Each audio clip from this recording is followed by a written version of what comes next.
मेरा नाम अशोक है। मैं एक मिडिल क्लास फैमिली से हूँ। मेरी छोटी मोबाइल रिपेयरिंग की शॉप है।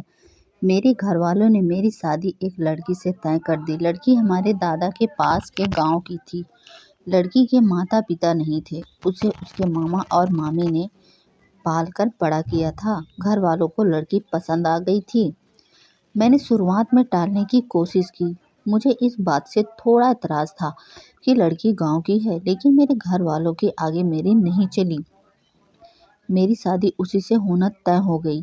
शादी तय होने पर जब मैंने उससे बात की तो मुझे उसका स्वभाव पता चला कि वो बहुत कम बोलती थी। जितना मैं पूछता बस हाँ या ना में ही जवाब देती।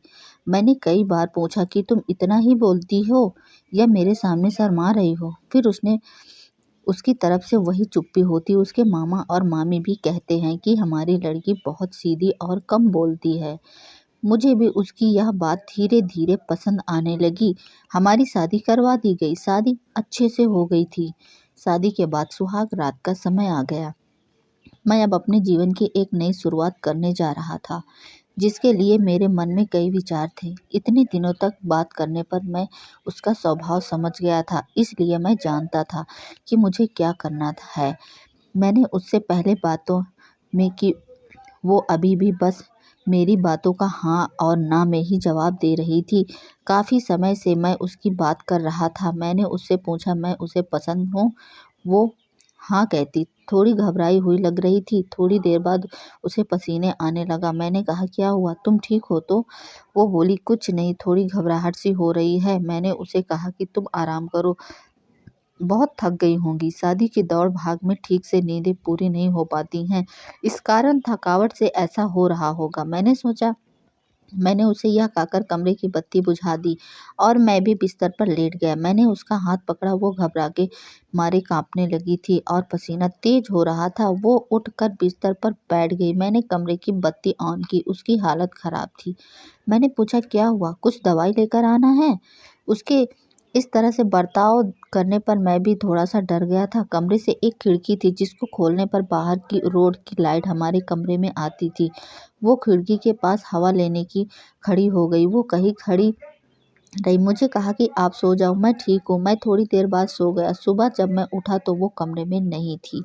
वो घर का काम कर रही थी। उसकी तबीयत अब अच्छी है ही लग रही थी, इसलिए मैंने फिर रात की का जिक्र ही नहीं किया। अगली रात फिर से कमरे में गया तो उसने पहले ही खिड़की को खोल रखा था। मैंने उससे पूछा अब ठीक हो? उसने सिर्फ सर हिला दिया, जवाब दिया। कमरे में आते ही उसका चेहरा बदलने लगता था।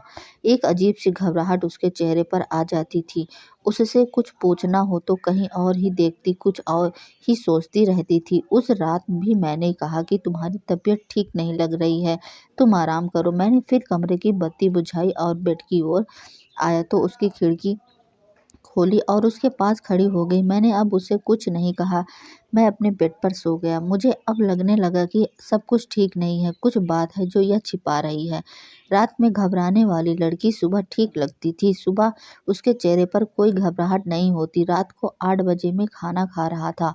अंधेरा हो गया था। मम्मी ने उससे कहा कि छत पर से कपड़े लाना भूल गई तो तू ले आ। वो कपड़े लाने सीढ़ियों से छत पर गई, लेकिन करीब आधा घंटा हो गया था और वो नीचे नहीं आई। मम्मी ने नीचे से आवाज़ भी लगाई, लेकिन वो नहीं आई। मेरे खाने के बाद मम्मी ने मुझे कहा कि जा तू देख कर आ। मैं सीढ़ियों पर गया तो वो सीढ़ी पर ही बैठी थी और उसके चेहरे पर वही घबराहट। मैंने सीढ़ियों की लाइट ऑन की। लाइट ऑन होते ही जैसी वो नींद से जग गई हो। मैंने उससे पूछा कि तुम यहाँ क्यों बैठी हो? वो कुछ नहीं बोल पाई। उसने उसके माथे पर रात जैसा ही पसीना था। वो वहाँ से चली। अब मैं समझ गया था कि क्या है, लेकिन उसकी वजह मुझे नहीं मालूम थी। उस रात में कमरे में गया और जाते ही मैंने सबसे पहले कमरे की खिड़की को खोल बंद किया। वो वही कमरे में थी, रोज की तरह घबराई सी, पर आज मैंने कुछ और ही सोच रखा था। थोड़ी देर बाद मैंने कमरे की बत्ती बंद की और मैं बत्ती बंद करके उसके पास गया। मैंने जैसे ही उसे हाथ लगाया वो थोड़ा कांप रही थी। रोज की तरह पसीना छूटने लगा। अब मैंने उसका हाथ और जोर से पकड़ा, लेकिन उसका कांपना और पसीना बहाना चलता रहा। तब तक मैंने वह कहा कि क्या हुआ, तुम ठीक हो? वो अचानक बोली मेरी तबीयत बिगड़ रही है, पानी। मैंने बत्ती चालू करके उसे पानी दिया। रोज रात की यही कहानी थी। अब मैंने उससे पूछ ही लिया कि मैं जान जानता हूँ कि कुछ बात है जो तुम मुझसे छिपा रही हो, लेकिन क्या बात है मुझे बताओ।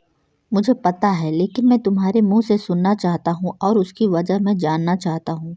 वो पहले ही कम बोलती थी, ऊपर से डरी हुई थी। वैसे ही उसकी आवाज़ नहीं निकलती थी। मैंने उससे प्यार से पूछा, क्या हुआ? कुछ हुआ है? कुछ ऐसी बात है जो बता नहीं रही हो? वो चुप रही। मैंने गुस्से से कहा कि ठीक है, कल तुम्हारे मामा से बात करता हूँ। मामा का नाम लेते ही वो घबरा गई और बोली, नहीं, मामा जी से मत पूछना। तब उसने बचपन की एक ऐसी घटना के बारे में बताया जो इन सब बातों से जुड़ी थी। उसने कहा कि मेरे मामा ने कि यहाँ पली बड़ी हूँ। मेरा भाई और हम एक दिन बचपन में खेल रहे थे और खेलते वक्त में हमारे घर में कबाट में छिप गई। मेरे भाई और मामी को यह पता नहीं था। उसी समय जब भाई बाहर दौड़ा मुझे ढूंढने के लिए तो वो गिर गया। मामी उसे लेकर पास के अस्पताल में गई। उसका पैर टूट गया था। उसके पहले वो पैसे लेने अंदर आई तो कबाड़ का दरवाज़ा बाहर से लगा गई। मैंने तब भी कुछ नहीं कहा। मैं छिपी रही। बाहर क्या हुआ था इसका मुझे नहीं पता था। थोड़ी देर बाद जब मुझे घबराहट हुई तो मैंने बाहर आना चाहा, लेकिन दरवाज़ा बाहर से बंद था। मैंने बहुत कोशिश की, चिल्लाई, लेकिन घर में कोई नहीं था। मैं बहुत डर गई। उन्हें आने में करीब 3 घंटे लग गए। मैं उस कबाड़ में 3 घंटे बंद थी। उसके आने के बाद भी मैं उन्हें नहीं दिखाई दी तो मामी मुझे ढूंढने लगी। अब मैं अंदर पसीने और घबराहट के मारे बेहाल थी। मामी को आवाज़ पर मैं फिर से ज़ोर से दरवाज़ा बजाने लगी तो मामी ने मुझे बाहर निकाला। मैं जब बाहर निकली तो काँप रही थी। मुझे लगने लगा था कि अब बस कबाट से बाहर आ जाऊँगी या नहीं। आज भी अंधेरा मुझे उस दिन की तरह डराता है। कबाट पुराना था, इसलिए कहीं-कहीं से थोड़ा टूटा था, जिससे मुझे साँस लेने में कोई प्रॉब्लम नहीं हो रही थी। बाहर क्या हुआ था इसका मुझे नहीं पता था।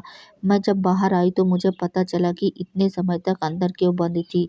उस दिन से मुझे अंधेरे से डर लगता था। मुझे पसीने और घबराहट होने लगती है। मामा मामी ने यही बात मामा को नहीं बताई थी, नहीं तो वो मुझे और भाई दोनों को पीटते। मुझे नहीं पता कि अब यह कब तक मुझे परेशान करेगा, लेकिन मामी को यह पता है, इसलिए वो मेरा ध्यान रखती थी। यह सब सुनने के बाद मैंने कहा कि यह बात तुम पहले भी बता सकती थी। मेरी पत्नी बहुत ही सीधी और घट घट इस घटना के बाद शायद वो और भी डर गई थी। उसे लग रहा था कि उसकी यह परेशानी मैं समझूंगा या नहीं। कहीं ये मैं इस बात का मुद्दा ना बना लूं कि शादी से पहले हमें नहीं बताया गया, इसलिए वो छिपा रही थी। मैंने उसे बड़े प्यार से समझाया, कहा कि उस समय जो हुआ उससे तुम्हें बाहर निकलना होगा। तुम्हारे अंदर के डर से हम दोनों मिलकर लड़ेंगे। मुझे पता है यह सब बोलना आसान है, करना मुश्किल, लेकिन मुझे पता है तुम कर सकती हो। बस इस कमरे की बत्ती तब तक बंद नहीं होगी जब तक तुम उसे बंद ना करो, चाहे जिसके इसके लिए पूरी उम्र ही क्यों ना लग जाए। मैंने पहली बार उसके चेहरे वो मुस्कान देखी थी। लग रहा था कि उसका कोई बोझ उतर गया। अंधेरा अब मेरे होते हुए डरा नहीं सकता। मैं उसका हाथ पकड़े रहता हूँ। धीरे धीरे मैं इसके डर को निकालने की कोशिश कर रहा हूँ और बहुत हद तक मैं सफल भी हो रहा हूँ। ऐसी कोई बात भी नहीं है जो हल नहीं हो सकती। व्यक्ति को सिर्फ प्यार और विश्वास चाहिए। बड़ी से बड़ी बात को सुलझाया जा सकता है। उसके बाद ये साबित भी हो गया है। तो दोस्तों, कैसी लगी ये हमारी स्टोरी? अगर अच्छी लगी हो तो प्लीज़ एक लाइक और चैनल को सब्सक्राइब करना ना भूलें। और हाँ, बेल आइकन को आप ज़रूर प्रेस कर दीजिए ताकि मेरी अच्छी अच्छी वीडियोस, कहानी आप तक पहुंच जाएंगी। तब तक के लिए मेरी तरफ से आप लोगों को धन्यवाद।